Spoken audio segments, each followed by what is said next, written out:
Lieldienu 4. svētdiena ir svinēta kā labā gana svētdiena. Un Jēzus par sevi saka, mēs arī dzirdēsim svētdien, ka es esmu labais gans.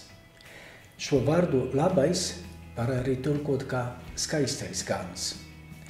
Šī svētdiena ir veltīta lūgšanai par aicinājumiem uz priesterību. Bet vispār mēs šajā svētdienā gribam domāt par to, kas ir aicinājums.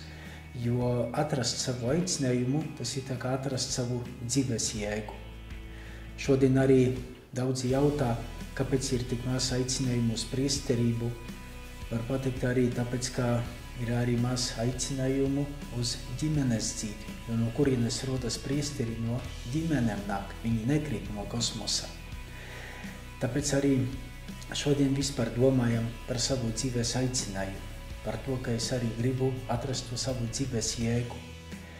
Un skatoties uz Jēzu skaisto ganu, tad mēs zinām vienu, ka Dievs dod katram no mums aicinājumu uz ģimenes dzīvi vai uz priesterību, lai padarītu skaistu mūsu dzīvi, lai pēc tam es, iztenojot savu aicinājumu, es varētu padarīt arī skaistu citu cilvēku dzīvi. Manas ģimenes dzīvi vai manas draudzes dzīvi. Ja jūs gribētu uzzināt vairāk, kas ir labais, skaistais gans, kas ir algācis, ar ko viņi atšķiras, nāciet uz baznīcu, mēs jums paskaidrosim.